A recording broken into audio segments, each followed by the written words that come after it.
ಜಿಲ್ಲಾಧಿಕಾರಿ ಹಾಗೂ ಜಿಲ್ಲಾ ದಂಡಾಧಿಕಾರಿ ಅವರು ಕಾರ್ಕಳದ ಕಂಪನ ಕೌಡೂರು ಗ್ರಾಮದ ಕಬೀರ್ ಅಲಿಯಾಸ್ ಕಬೀರ್ ಹುಸೇನ್ ಎಂಬಾತನಿಗೆ ಗೂಂಡಾ ಕಾಯ್ದೆಯಡಿ ಬಂಧನಕ್ಕೆ ಆದೇಶ ಹೊರಡಿಸಿದ್ದಾರೆ. ಪೊಲೀಸರು ಈತನನ್ನು ಬಂಧಿಸಿ ಮೈಸೂರು ಕೇಂದ್ರ ಕಾರಾಗೃಹಕ್ಕೆ ಸೇರಿಸಿದ್ದಾರೆ.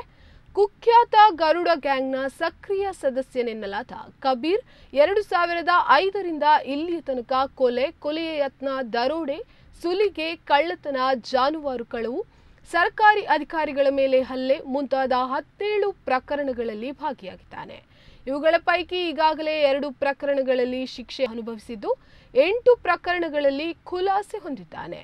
3 ಪ್ರಕರಣಗಳಲ್ಲಿ ರಾಜಿ ಮಾಡಿಕೊಂಡಿದ್ದು 2 ಪ್ರಕರಣಗಳು ನ್ಯಾಯಾಲಯ ವಿಚಾರಣೆಯಲ್ಲಿವೆ. ಉಳಿದ 2 ಪ್ರಕರಣಗಳು ಪೊಲೀಸ್ ತನಿಖೆಯಲ್ಲಿವೆ. ಈತನು ಉಡುಪಿ ಜಿಲ್ಲೆಯ ಕಾರ್ಕಳ ನಗರ, ಹಿರಿಯಡ್ಕ, ಪಡುಬಿದ್ರಿ, ಮಣಿಪಾಲ, ಶಿರುವ, ಕಾಪು ಠಾಣೆಗಳ ಪ್ರಕರಣಗಳಲ್ಲಿ ಭಾಗಿಯಾಗಿದ್ದಾನೆ.